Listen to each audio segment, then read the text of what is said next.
Hi guys, this video will be maybe not exactly quick, but it'll be a first look video on the AudioQuest Dragon XLR interconnect cables that I got some time ago.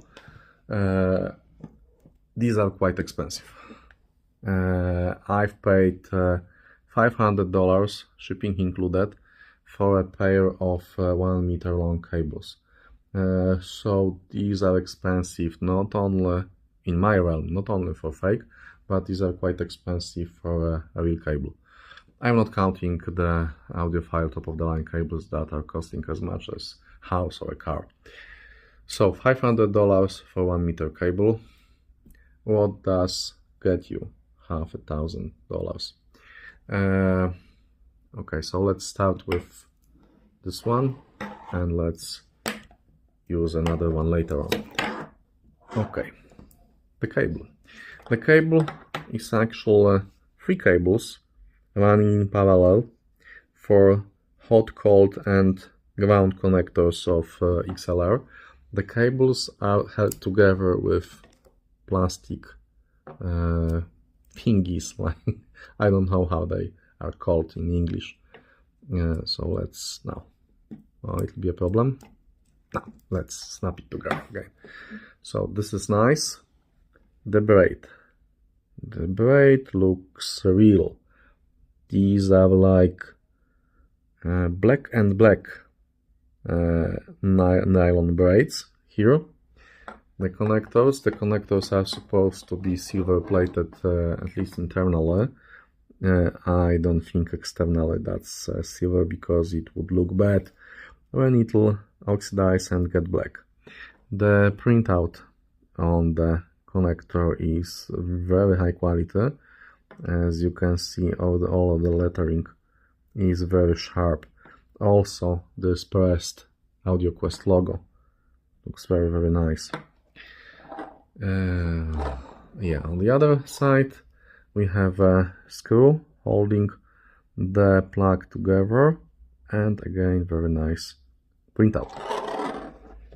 These cables are using Level X DBS units.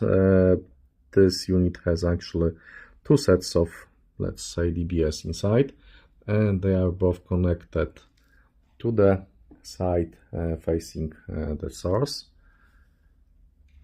Yes, and source, am I right? Let me check that. Actually, the target. I'm kinda blind. Yes, all of the plugs do have directionality arrows, and for XLR connectors it's still it's still possible to connect them only one way properly. So DBS connector is quite good. It looks real. It's nice and shiny. It's working properly.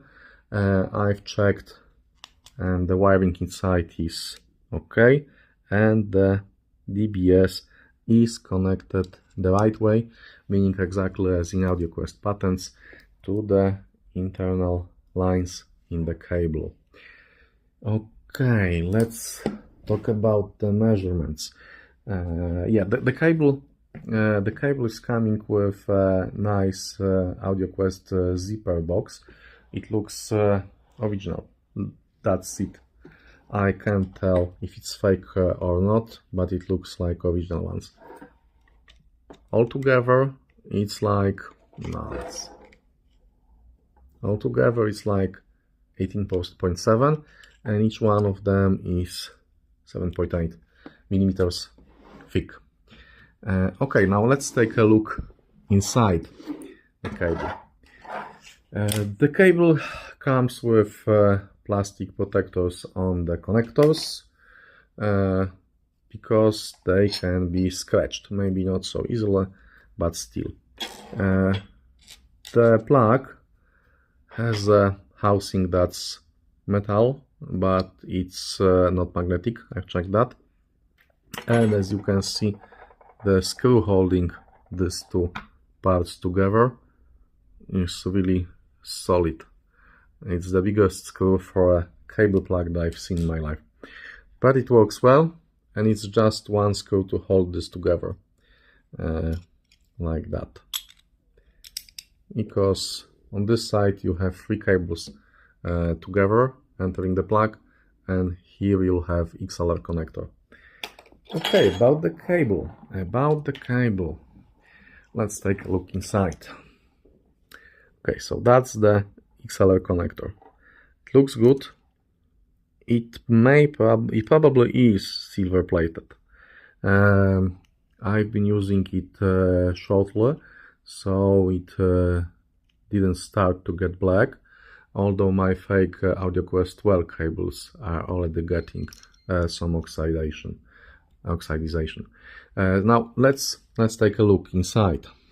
Inside, we will see one connector for ground and one connector for positive and negative wires. As you can see, these are actually having directionality marks printed here in the black arrows. Yes, my hand is shaking a little bit.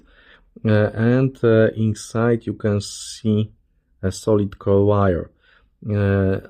It's looking like it's silver plated. I can't tell if it's solid silver, but I very highly doubt it. Every other fake was always silver plated. I will try to check that later, maybe, because I realized that I can access the wire here, and I would need to cut it a little to see if it's shining orange, meaning the copper is inside, or it will still be silver.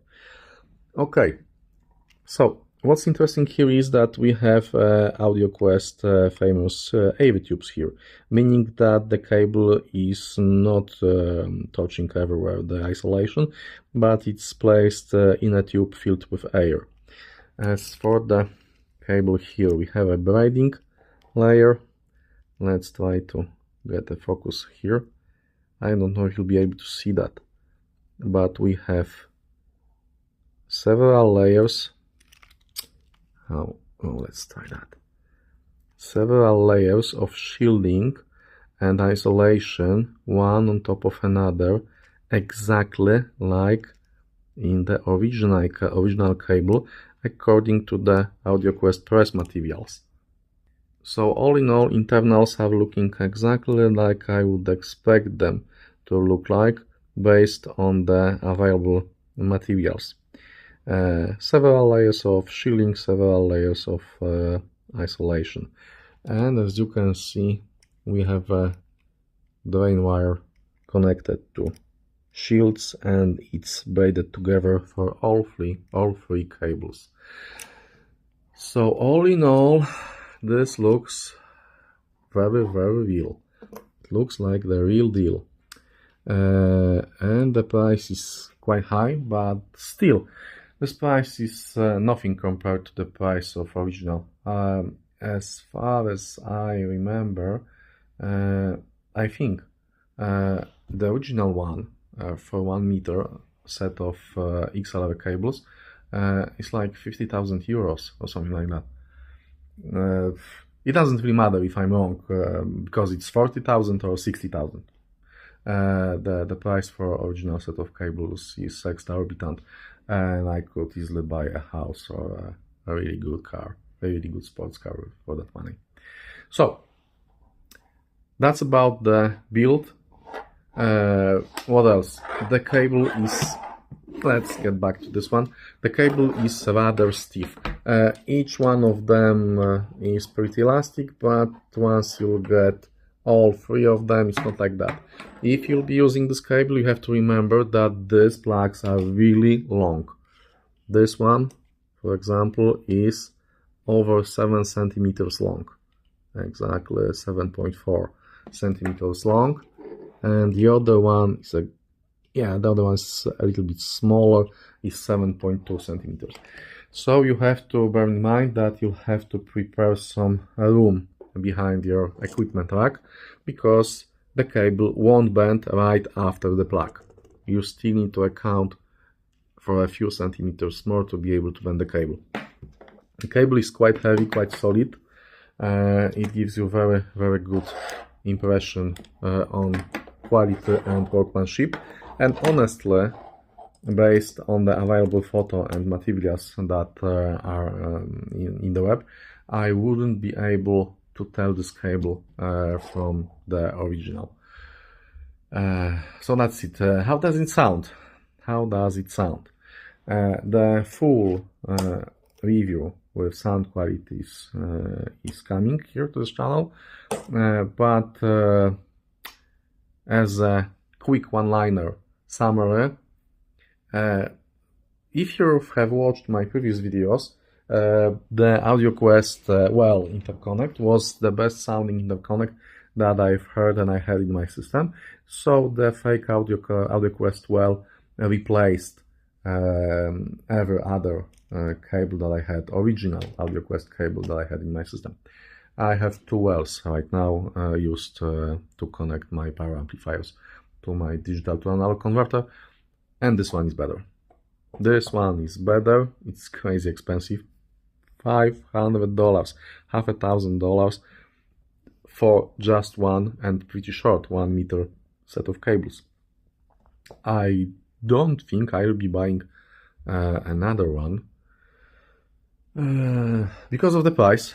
It's really expensive for two cables. Then I would have to shell out $1,000, but still I'll be using this between my digital to analog converter and my amplifier or preamplifier, so in the most important place in my system, because it's simply the best.